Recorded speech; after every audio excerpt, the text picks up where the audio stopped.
Hello and welcome. Thanks very much for turning up, everybody. The next performer I'm going to introduce to you is here for his Magic Circle exam audition. So please, ladies and gentlemen, give a big Magic Circle welcome to Mr. Mark Tanner.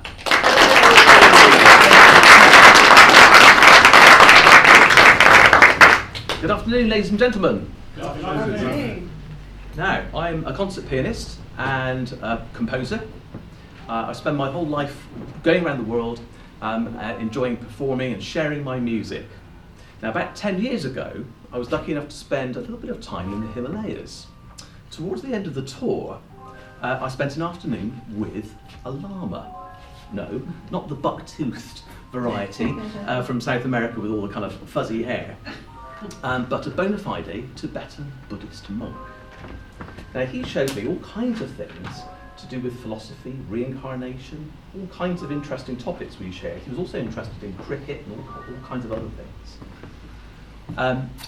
We also shared a passion for the magical arts, and he gave me a couple of little things that he thought would help me in my magic, and I've been using them ever since. Essentially, this is a way of getting into people's minds for a brief period of time, enough time to just plant a seed, perhaps the flavour of a frozen yogurt or a playing card or something like that. I'm going to need the assistance of 3 super intelligent members of the audience. Hang on. If you'd like to come back.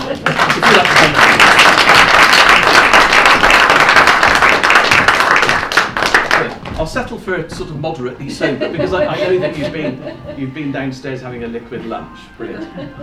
Okay, now before we get going, telepathy and mind-related magic can be quite taxing. Do you all give me permission to, as it were, peek behind the shower curtains of your imaginations? I promise I won't tinker with the shampoo or put anything incriminating on Instagram.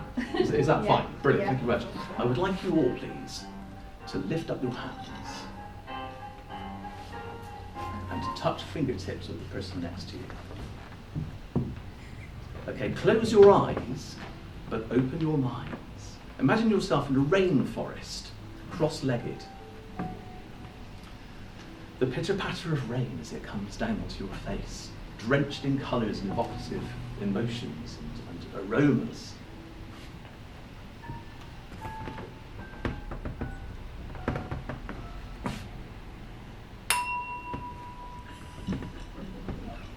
Okay, now you can open your eyes again. And drop your hands. Thank you very much. I'm sensing a strong bond already between the 4 of us. But particularly, I have to say, between you and me, madam. Can we put this to the test? Brilliant.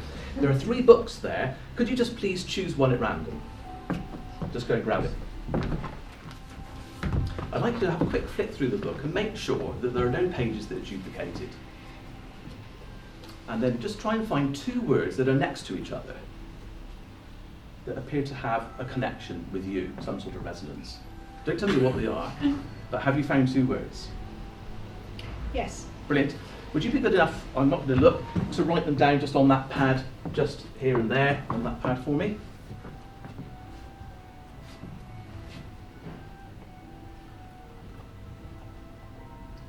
And once you've done that, could you just tear off that bit of paper, fold it up, and just hand it to the guy who's got a pair of trousers? hand it over to him if you wouldn't mind. Got my pen here. Now this is all down to you. If this doesn't work, it's not my fault, it's yours. I'm thinking of a place, actually. Something to do with that llama, maybe. I don't know. Just think really hard about that second word, if you would. I'm thinking to do that.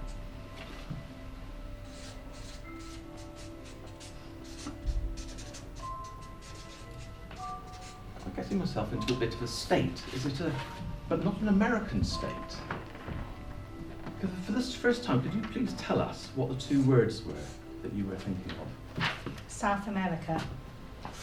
Well, that's a bit of a...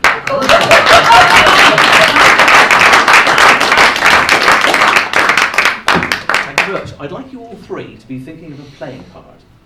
In a moment, I'm going to get you to write them down, just here on the pad.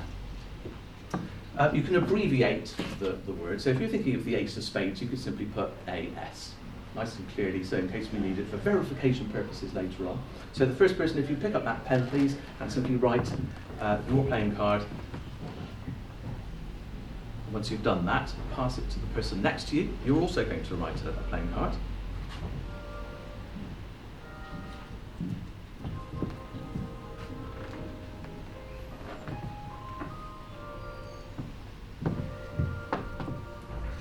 And then tear off the piece of paper, fold it up and keep it so I can't see it once you've done the last one.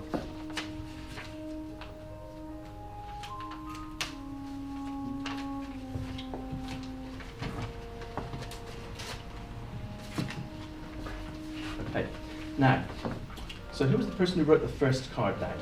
That was you. I'm sure you felt that you had a full and free choice in your choice of card. Would that be a fair thing to say? Absolutely. Okay. I'd like you to hold out your hand for me. Would you be good enough to hold out one hand flat for me? I'm going to place this empty box there. Put your other hand on top to keep it sort of flat. That's it. Brilliant. Now, don't tell me what your card was, but do tell me if you see it anywhere in this deck.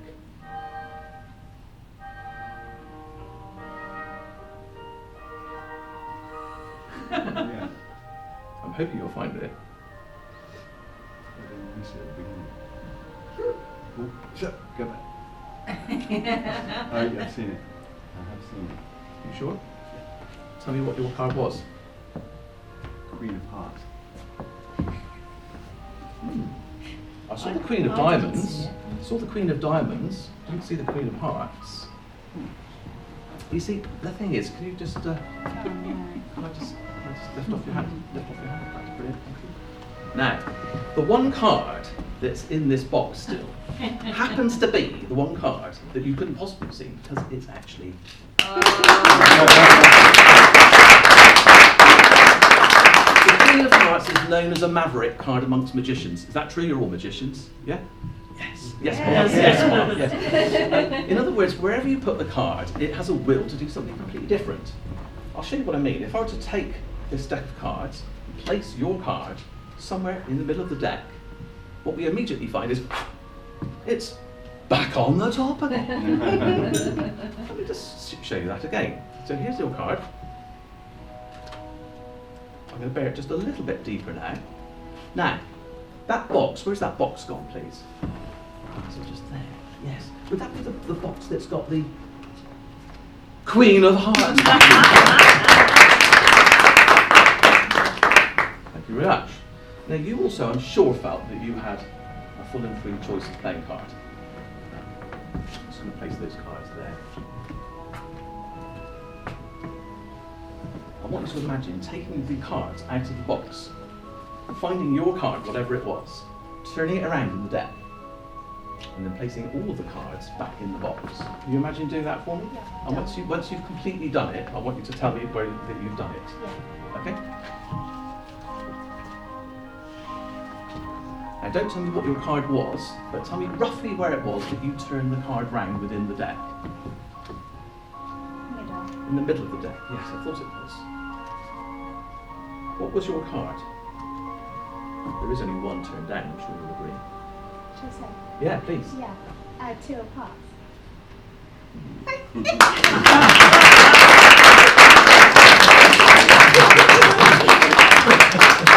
Thank you.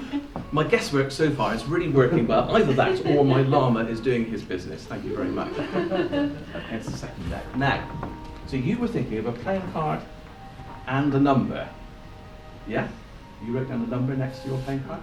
Is that correct? I'm obviously not wanting you to tell me what it is.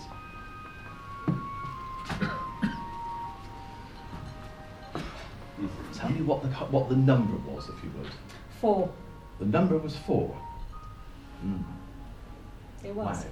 Was it really? No, I'm not denying it. If I were to take out some cards here and hand them to you, could you possibly count slowly, face up onto that table, 4 cards? 1, 2, 3, 4. What was your card, please? 4 of spades. Would it be the 4 of spades?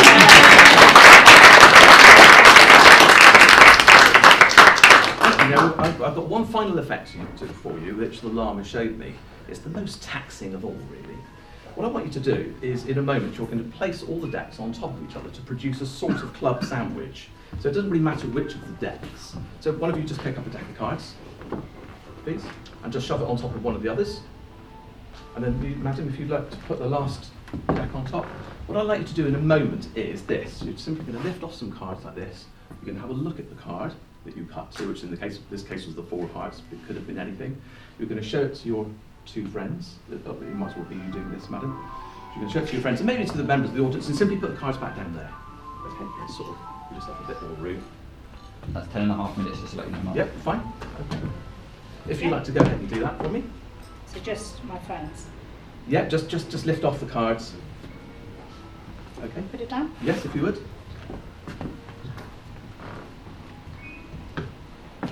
Now, what are the chances that the card that you chose is actually What are the chances? what are the chances that your card is actually that card that's folded up there on top of the wine glass?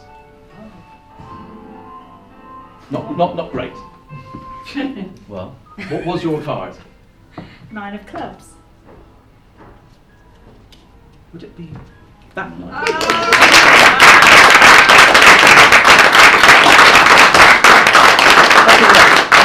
I just wanted to say that at the beginning of this show, I said that I needed 3 super intelligent and sober members of the audience. I've had all 3. I just want to say a big thank you to you. Also to say a big thank you to the llama, who from the bottom of the Himalayas somewhere is right now drinking too much chrysanthemum tea and probably listening to the cricket. Good afternoon, everybody.